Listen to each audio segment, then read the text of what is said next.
I'm Artie Nemko. Tomorrow I'm going to conduct a workshop on decision making, and I thought you might find it helpful to hear a summary of what I'm planning to say.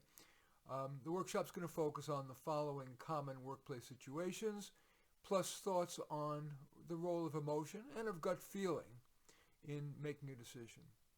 First, when to make a unilateral decision, have a process for making that decision, or getting minor input. Unilateral decision-making is fast, and it can lead to bolder decisions than a decision derived from group input, where solutions risk being reduced to a lower common denominator that everyone can live with.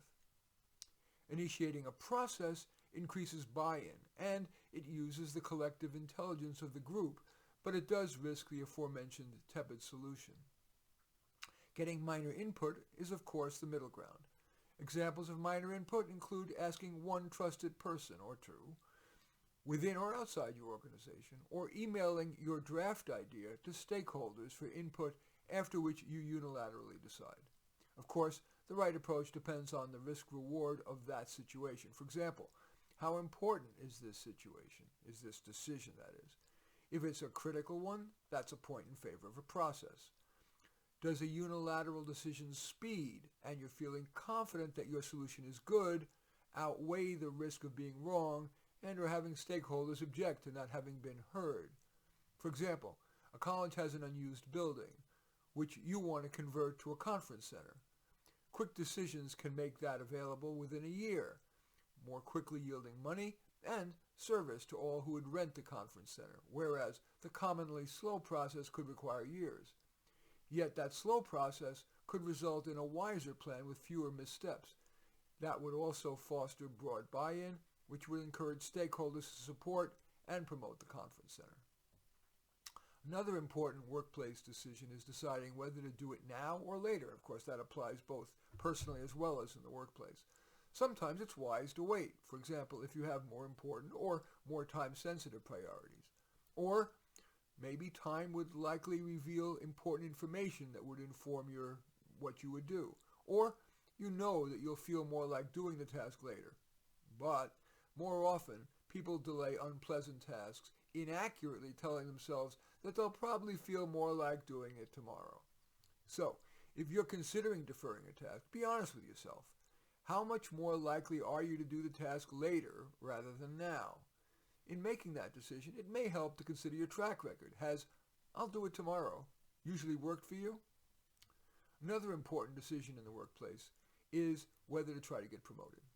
It's almost reflexive that we try to get promoted, whether because of the money, the status, or simply because it's a societal norm.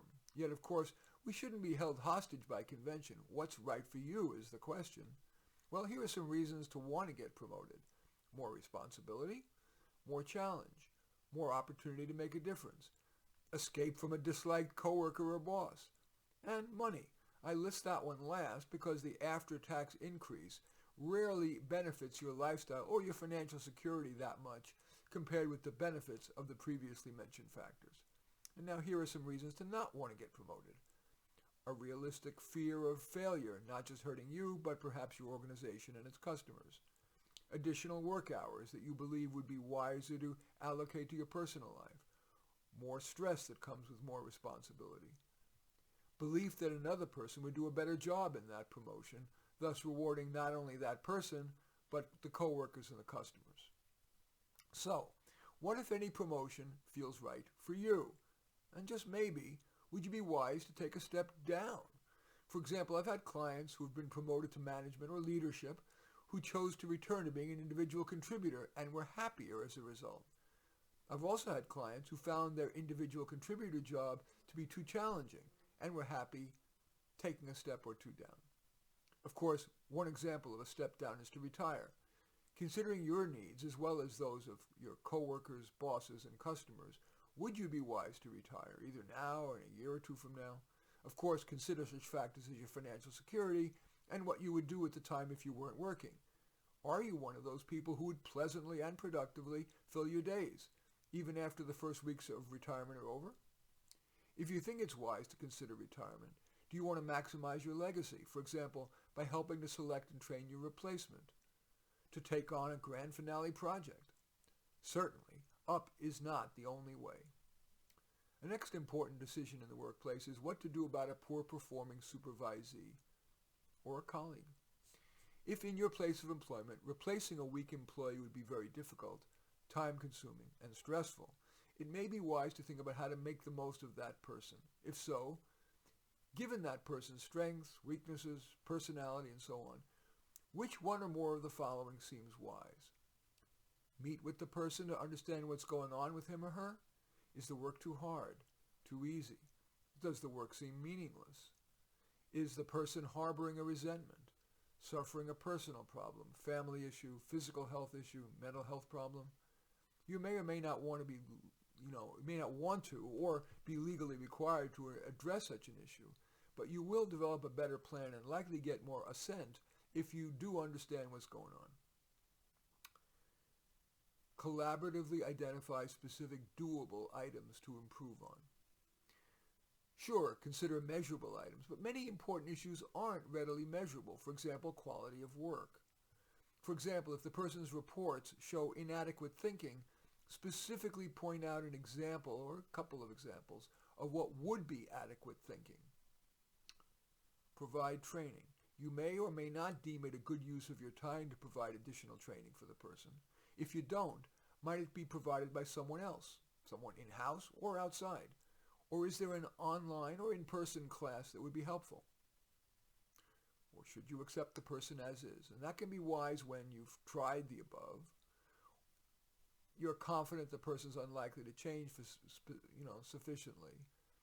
Your time would be otherwise better spent than on this employee, and or you fear reprisal. For example, too often, pushing a weak employee to improve results in the person filing a grievance with the boss, with HR, and or with the union. Now I want to turn to using your emotions. Of course, emotions can lead to analysis paralysis or irrational decisions, but used wisely, emotions can be helpful. For example, let's say you're frustrated with a situation or a supervisee. Instead of telling yourself to calm down, might it be wise to use your anger to fuel you to act, when otherwise you might unreasonably rationalize inaction? Conversely, let's say you're in a good mood. Should you take advantage of that? For example, to get started on that project you've been procrastinating, or to forgive a supervisee when, in the cosmic scheme of things, that's wise. One more example of using emotions wisely. Let's say you're fond of a particular colleague or customer. Even if it's not quite rational, should you decide to give this person a little extra time or a little extra effort, that can make you feel better about yourself and your job, and make the person feel especially cared about, which is something we could all use in these often stressful, often cold times. And finally, the power and limits of gut feeling. We're often told to go with our gut, and sometimes that's wise, but gut feeling can be wrong. A safety valve is, when your gut's telling you to decide X, put yourself in the shoes of an ace debater. What might his or her counter-arguments be? If you're still not sure what to do you need to get more information so your gut feeling is more informed? Decision-making is, of course, always specific to the problem, the people involved, and your abilities and preferences. But is there at least one idea that I've shared with you here that you'd like to make a point of remembering? In any event, I do thank you for watching. I'm Marty Nemko. I welcome your thumbs up and accept your thumbs down. I always look forward to your comments and especially like it if you hit the share button below. Share on your social media so that my efforts can have broader impact. And I am flattered if you choose to subscribe to my channel. In any event, I do thank you for watching. I am Marty Nemko.